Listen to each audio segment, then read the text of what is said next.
जय भीम। आज आपल्यासोबत आहेत प्रभाग क्रमांक 12चे उमेदवार अनिल केशवजी पवार।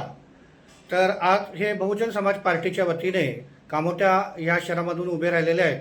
तर आपण जाणून घेऊया त्यांच्याविषयी आणि हे म्हणजे नेमके कशासाठी काय हेतू घेऊन बहुजन समाज पार्टीमधून उभे राहिलेले आहेत। जय भीम अनिलजी। आपण हे पनवेल कामोठा या प्रभागामधून उभे राहिलेले आहात, तर थोडक्यात आपली माहिती जर आपण सांगितली तर बरं होईल। मी अनिल केशव पवार या कामोठी शहरामध्ये गेले 11 वर्षापासून राहत आहे। लहानपणापासून आंबेडकरी चळवळीचा सहभाग, आंबेडकर चळवळीचे बाळकडूच म्हटलं हा मुख्य उद्देश ठेवून मी आज या कामोठी शहरामध्ये बहुजन समाज पार्टीच्या माध्यमातून जनतेची सेवा करण्यासाठी महानगरपालिकेचे नगरसेवक या पदासाठी इलेक्शन लढवत आहे। धन्यवाद। बरं, आपण कामोठे शहरामधून जे आता उभे राहिलेले आहात, तर काय कामोठे शहराच्या प्रमुख समस्या आहेत असं आपल्याला वाटतं की जेणेकरून इतर पक्षांनी अजून ह्या कुठल्या गोष्टीकडे असं वेळ दिलेला नाही किंवा लक्ष दिलेलं नाही की जे तुमच्या असं डोक्यामध्ये आहे की त्या गोष्टीवरती आपण प्रकर्षाने लक्ष दिलं पाहिजे? कामोठे शहरामध्ये येणारा जो रहिवासी आहे हा मध्यमवर्गीय रहिवासी आहे।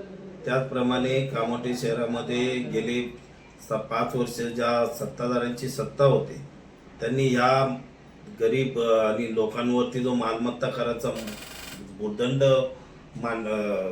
मालमत्ता कराचा भूदंड लादलेला आहे तो हा एक प्रमुख समस्या आहे।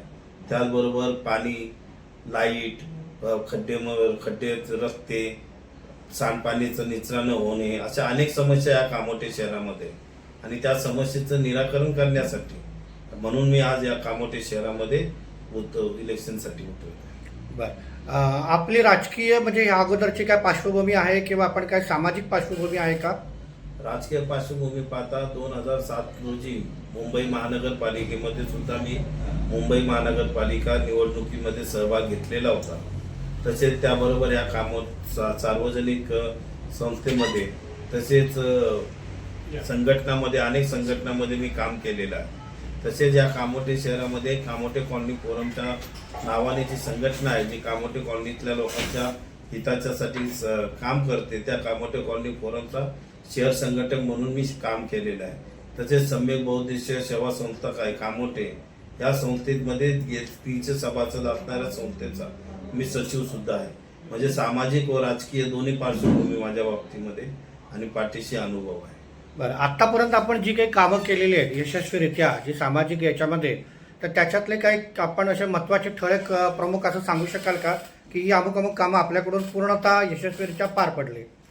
मी अनेक लोकांच्या समस्या सोडवलेल्या आहेत। शाळेच्या असू द्या किंवा हॉस्पिटलची समस्या असू द्या, लोकांचे काही जे मूलभूत हक्काचे जे प्रश्न असतात अशा अनेक समस्या मी सोडवलेल्या आहेत। लोकांना रोजगार उपलब्ध करून देणे हा माझा मुख्य व्यवसाय असल्या कारणाने अनेक लोकांना मी रोजगार उपलब्ध करून दिलेला आहे। असे शेकडो लोकांना मी रोजगार उपलब्ध करून दिलेला आहे आणि आजही शेकडो लोक माझ्याकडे त्या माध्यमातून काम करत आहे। बरं, आपल्याला लोकांनी निवडून का दिलं पाहिजे असं आपल्याला वाटतं की जेणेकरून मी निवडणुकीला उभा राहिलेलो आहे तर मला का निवडून दिलं पाहिजे?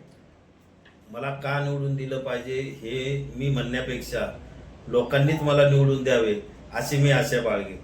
परंतु समाजाची सेवा करणं आणि समाजासाठी काम प्रामाणिकपणे करणं हे माझ्या रक्तात आहे। लहानपणापासून आम्ही अशिक्षित आमच्या आईवडिलांनी आम्हाला बाबासाहेबांची चळवळ हाताला धरून शिकवली आहे।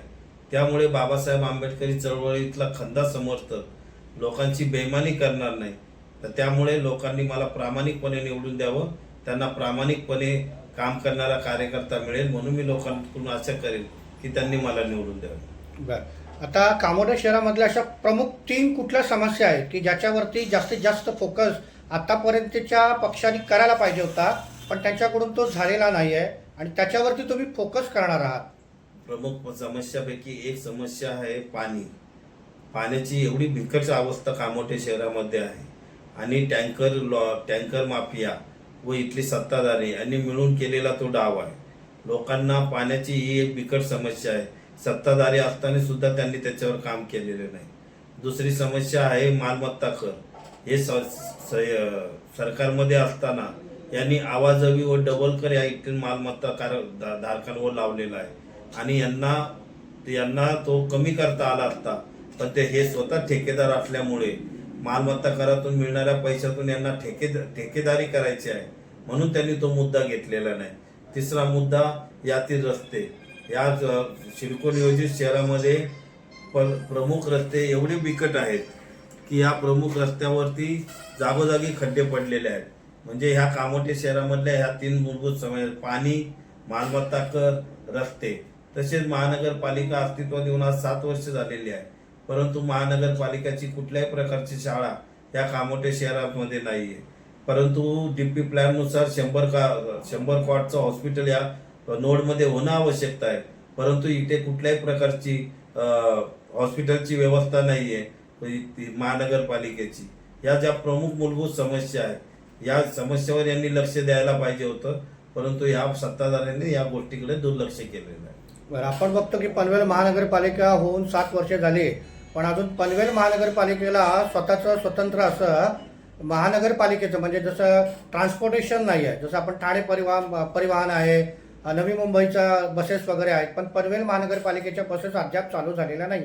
याविषयी काय सांगाल तुम्ही? या कामोठी शहरामध्ये लोकांना परिवहन सेवा उपलब्ध व्हावी हा माझ्या वचननाम्यातला पहिला मुद्दा आहे.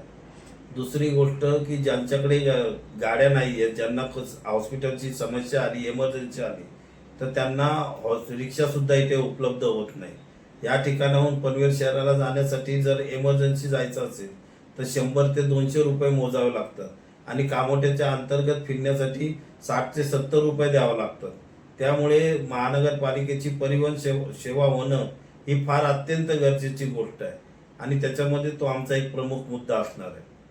धन्यवाद साहेब. धन्यवाद.